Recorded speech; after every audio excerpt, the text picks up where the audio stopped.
समाज में बहुत सारे हेर फेर होने वाले हैं। देश नया बनने वाला है, राजनीति नई बनने वाली है, धर्म नीति नहीं बनने वाली है। हिंदू धर्म का जो स्वरूप है ये वर्तमान स्वरूप नहीं रहेगा, इसका बड़ा प्रगतिशील स्वरूप बनेगा। समाज की हमारे का कायाकल्प होगा। आप मुसीबतें समझते नहीं है क्या? हिंदुस्तान के चारों ओर जो हो रहा है उसे पढ़ते होंगे, बाहर के अखबार पढ़े तो आपकी आंखें खुल जाए कि दुनिया में क्या क्या गजब हो रहे हैं। अब ये गजब एक और हो रहे हैं और हम यहाँ खड़े रहे, उसमें कुछ सहायता न करें, उसकी कुछ मदद न करें और उसको बुझाने की कोशिश न करें तो हमारे लिए धिक्कार है। गुरुदेव की बात तो हम लोग सुन ही लिए हैं। अब इस संबंध में डॉक्टर चिन्मय पांड्या को सुनते हैं, वो क्या कहते हैं कि कैसे गुरुदेव की विचार हर मंच पर हावी होते जा रहा है। आप इस बात को लिख करके रख लीजिए दोस्तों। बोर्ड कल को जो दुनिया आने वाली है वो गुरुदेव के द्वारा रची गई दुनिया आने वाली है। और ये जो वर्तमान समय है जानबूझ करके गुरुदेव का परीक्षा के लिए भेजा गया समय है, ताकि हर व्यक्ति के श्रद्धा की, समर्पण की, विश्वास की परीक्षा हो जाए। एक दिन वो दोबारा लौट करके आएगा, मेरी आंखों के सामने भी आ जाएगा और आप लोगों की आंखों के सामने भी आ जाएगा, जब हर घर के ऊपर, हर मंच के ऊपर, हर पार्लियामेंट के ऊपर, हर जगह पर गुरुदेव के विचारों का झंडा फहराएगा। आप लोग देखना इस बार। भारत में जो ये 3 नए कानून आए हैं, ये जो परिवर्तन के संकेत का मात्र एक छोटा सा झलक है। आपको जानकारी के लिए बता दें कि ऐसे कानून में बदलाव के लिए, नए नए कानून लाने के लिए, समय के अनुसार नए कानून बनाने के लिए सुप्रीम कोर्ट की वरिष्ठ अधिवक्ता अश्विनी उपाध्याय जी सुप्रीम कोर्ट में ढेर सारे PIL दाखिल किए हुए हैं और उस पर सुनवाई भी हो रही है। तो हमें ऐसा लगता है गुरुदेव जो कहे थे कि देश को बदलने के लिए, युग को बदलने के लिए सक्षम व्यक्ति चाहिए, क्षमतावान व्यक्ति चाहिए, प्रतिभावान व्यक्ति चाहिए, उसको हम खोज रहे हैं। तो हमको ऐसा लगता है उस खोज में से एक अश्विनी उपाध्याय जी भी हैं। याद कीजिए गुरुदेव इन बातों से कितना चिंतित थे, दुष्कर्म के बारे में, भ्रष्टाचार के बारे में। ये नए नियम आने से ऐसा लगता है कि गुरुदेव का जो चिंतन था उसका हल निकल रहा है। गुरुदेव जो दुष्कर्म पर चिंता जाहिर किए हैं, ये नियम आ जाने से दुष्कर्म का नामो निशान नहीं रहेगा। पहले ऐसा था कि दुष्कर्म के मामले में पॉक्सो एक्ट थानेदार के मन पर आता था, वो लगावे या न लगावे।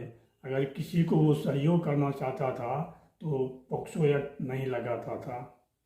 लेकिन अब इस नियम में ऐसा नहीं होगा। अब दुष्कर्म का मामला आते ही ऑटोमेटिक पॉक्सो एक्ट लग जाएगा।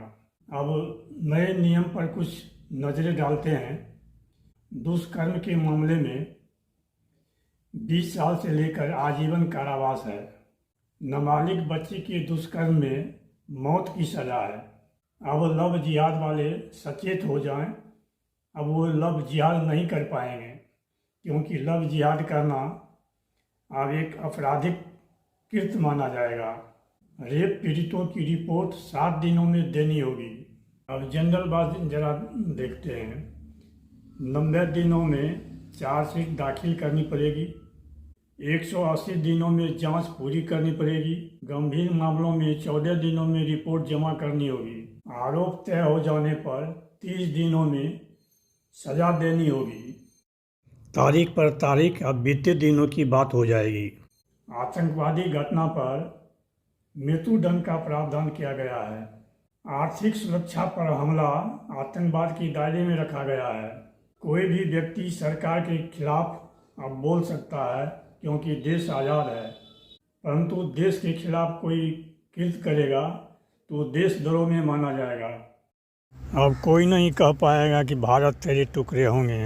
अब ऐसा कहने पर देशद्रोह का मुकदमा चलेगा। इसमें आजीवन से लेकर 3 साल तक की सजा है। अब अपराधी की अनुपस्थिति में भी ट्रायल चलते रहेगा। ट्रायल ही नहीं चलेगा बल्कि सजा भी सुनाया जाएगा। पहले ऐसा होता था कि जब अपराधी अनुपस्थित रहता था तो न ट्रायल होता था और सजा सुनाने की बात ही नहीं थी। हिट और रन केस में यानी ठोकना और भाग जाना, एक्सीडेंट करना और भाग जाना केस में 10 साल की सज़ा है। मैक्सिमम 10 साल की सज़ा है, 1 महीने की भी सज़ा हो सकती है। यदि उसे घायल को उठाकर हॉस्पिटल ले जाते हैं या थाना ले जाते हैं या कम से कम पुलिस को फ़ोन कर देते हैं तो सज़ा में कमी होगी। ड्राइवर को जो चिंता है कि हम अगर घटनास्थल पर रुकेंगे तो हमें मार दिया जाएगा, तो उसके लिए मॉब लिंचिंग का नियम भी लाया गया है। हमें ऐसा लगता है कि अब ऐसा नहीं होना चाहिए कि ड्राइवर को आदमी मार दे। वैसे तो नियम में सुधार होते रहता है, देखते हैं इस नियम में क्या सुधार होता है।